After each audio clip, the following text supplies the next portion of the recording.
Good morning, everybody. Thank you so much for joining us here at Earth and Sky Center on this beautiful morning that we're having. I hope you all had a fantastic week as we continue our series talking about karma.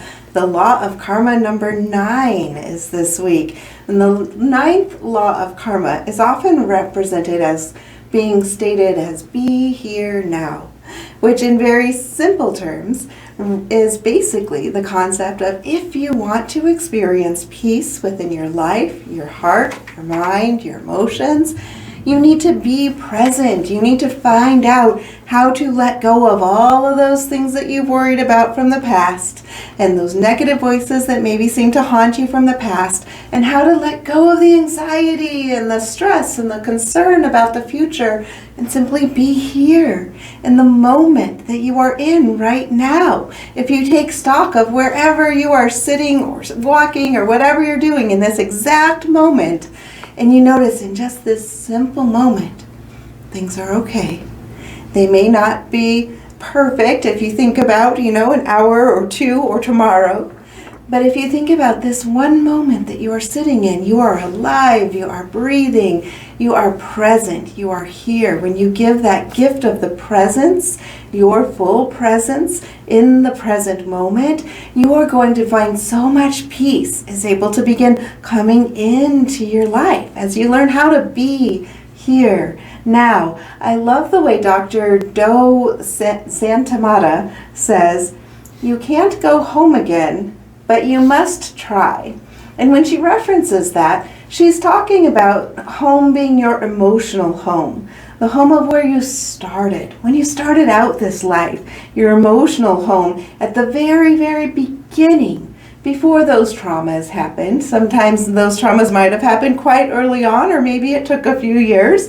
We all experience that in different ways as a child. But she says you can't go home, but you must try. And the importance of that is recognizing and remembering when you were in your innocence as a child, when you believed in love for the sake of love, when you were able to trust fully, when you would meet people, whether they were family or perhaps people you didn't know. You can think of children that you see sometimes, and they may reach out to someone they don't even know, and I have a need, come help me, or you look nice, come here. They want to show you what they're doing because they trust fully, they have an open heart, they have a willingness within, they believe in love, and they believe in the good in people. They haven't had a lot of reasons to find that people have faults, people have flaws. Sometimes people disappoint us a little bit or a lot, depending on the situation. But they haven't, as they have that innocence of the child, they don't have that accumulation of weight and guilt and concern and anxiety and judgment and drama and all those things that start crushing us down, where we are no longer present here in the simplicity of this moment. The ability to greet every single new person in your life with the wonderment, the belief of assuming this probably is a person that has some really good traits. This might be somebody I really want to get to know better. I believe in love for the sake of love. I believe that I can trust because I know that I am strong enough in myself. If I get hurt, I will be able to come out on top again anyway because I trust myself. Therefore, I also trust you.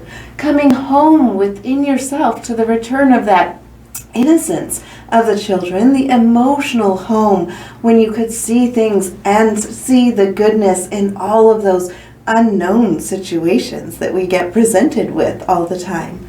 Years of pain and years of bad experiences cause a person to sometimes become a bit bitter, a bit angry, a bit resentful, and then they begin changing their beliefs to ones that are maybe a bit more self-centered, a bit more mistrusting, withholding of love in an attempt to protect yourself from the pain because you don't want to go through that again. Perhaps you feel like you never want to be made a fool of, so you'll just put the walls up and hold everyone just at bay. Or perhaps you're one that self-sabotages in relationships, and as soon as someone starts to get close, those walls come up and you're ready to drop them because you don't want to be dropped by them. So you want to do the harm first as a way of protecting and preserving yourself. But to live in a space within yourself like this is to live in a constant state of pain.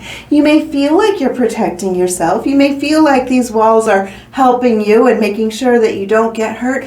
But when those walls are up, you're constantly in a reminder and a belief system that says people are bad, people will disappoint you, I can't trust, I'll put those walls up. You're living in constant pain within yourself. It's hard to find peace if you're always in constant pain. Freeing yourself from that prison is up to you. You can do it. You can return home to that emotional home that you had with the innocence and the purity and the beauty of the child, the ability to wake up with wonder and awe at the fact that you're breathing again and that you have a new day and the sun came up again and you're able to continue on your journey and wondering who will come into your life, what experiences will be there to surprise you as you are very fully present within the wonder and joy and the awe of every single day. With this law of here and now, it really reminds us to have that peace of mind. We have to be present. We have to be present when there is pain. We have to be present when there is pleasure. We have to be present simply for the sake of being present in every moment. One cannot be in the here and now if they're looking backwards to examine what was, what happened, or if they're looking forward to worry about the future, wondering what comes next. Like Buddhism, karma is connected to the idea of accepting the truth of reality, the facts that are the facts, what is actually is. And when you stand in the presence and the power of the perfectness of the present moment, you're able to see the facts as the facts around you instead of examining them through the eyes of emotion, through the illusion of past experiences that are guiding what your judgments are of each of these situations, instead seeing the facts of the facts. Buddhists typically link karma to the theme of truly living in the present moment. Many of the laws that we've already talked about so far really come back to being fully present so that you can implement them in every moment. If you cling too hard to your feelings of past experiences and beliefs, you will always have one foot in the past. And in that instance, you're not fully present because you're ready to run to that judgment and say, I knew that would happen because I experienced that before. I knew I would have that disappointment. And you're going to attract more of that to you, just like we talked about with the 8th law of karma, like attracts like. What your belief system is what you're drawing to yourself. So if you're feeling that pain of the past, expecting and anticipating, you're not sure when the other shoe will drop, so you're just going to hold your breath and wait for it, then you're going to be drawing it to you faster than you really want it to come.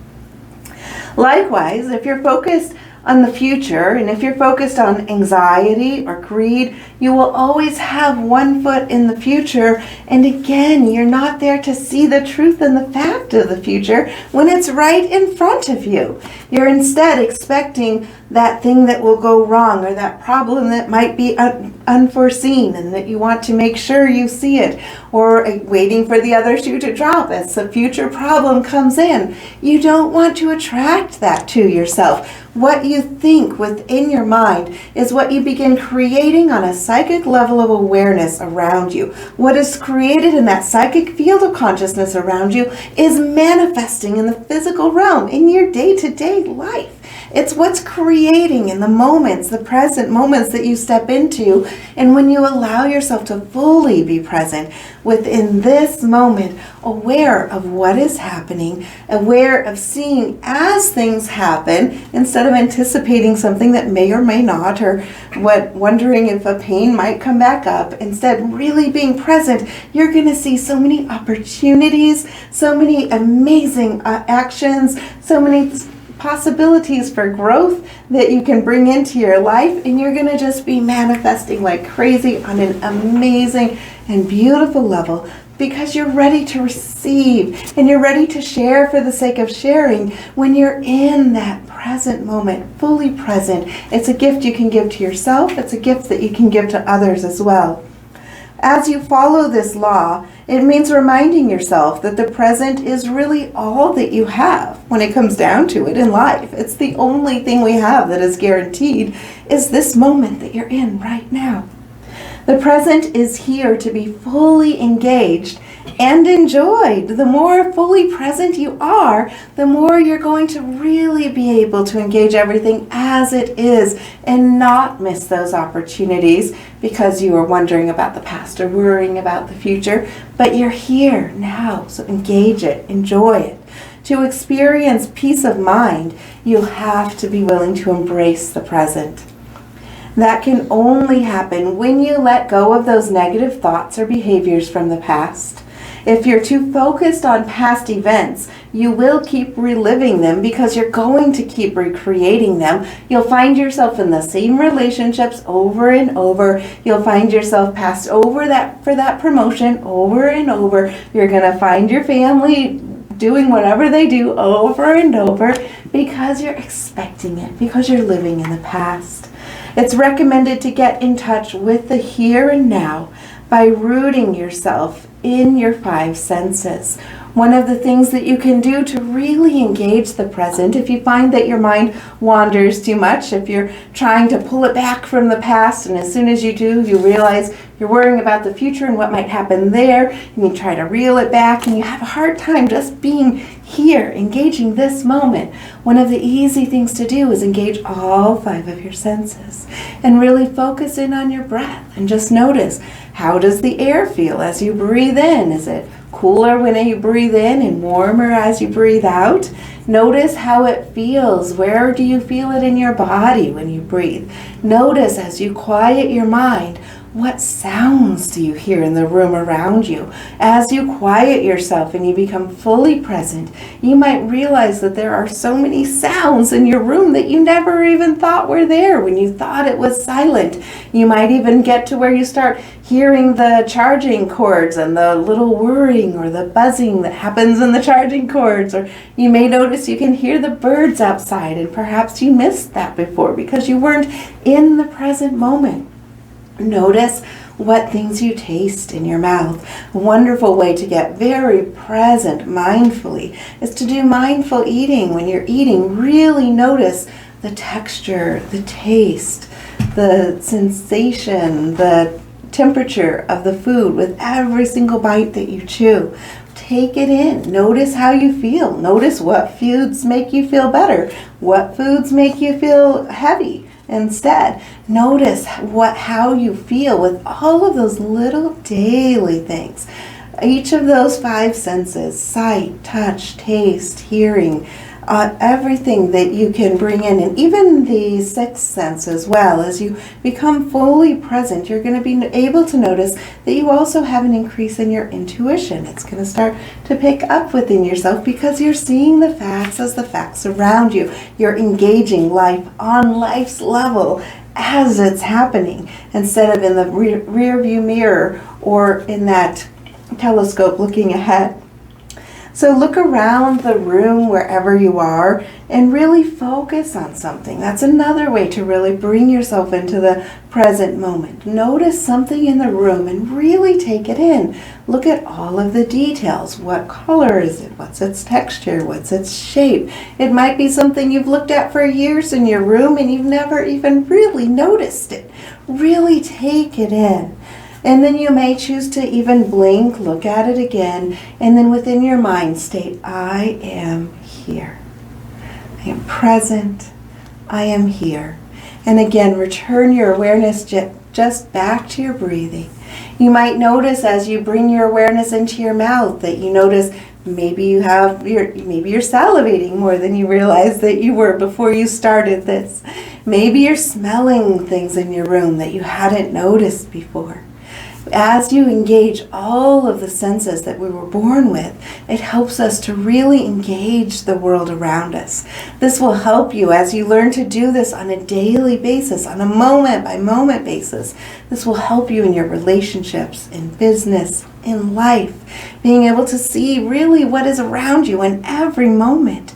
It's amazing, and it will allow you to see all of the tiny miracles that happen on a day-to-day basis in your life so that you can create more of large-scale miracles in your life because you're engaging it, you're being present, you're seeing the facts as the facts, you're noticing opportunities as they come in, you're seizing the growth that happens within your life, and you're able to give yourself that gift of the present moment. I hope you'll practice that little exercise several times throughout the day and throughout this week as you become more fully present within yourself. We always love to hear your feedback and your comments about what things you're going to implement from the talks that we do here. And I will look forward to seeing you next week. If you haven't already, please hit the like button and hit the subscribe button if you haven't subscribed yet. The bell notification will let you choose how often you get to see the notifications of our videos, and we love it and appreciate it when you share this out with your friends and family. Thank you so much. We will see you next week.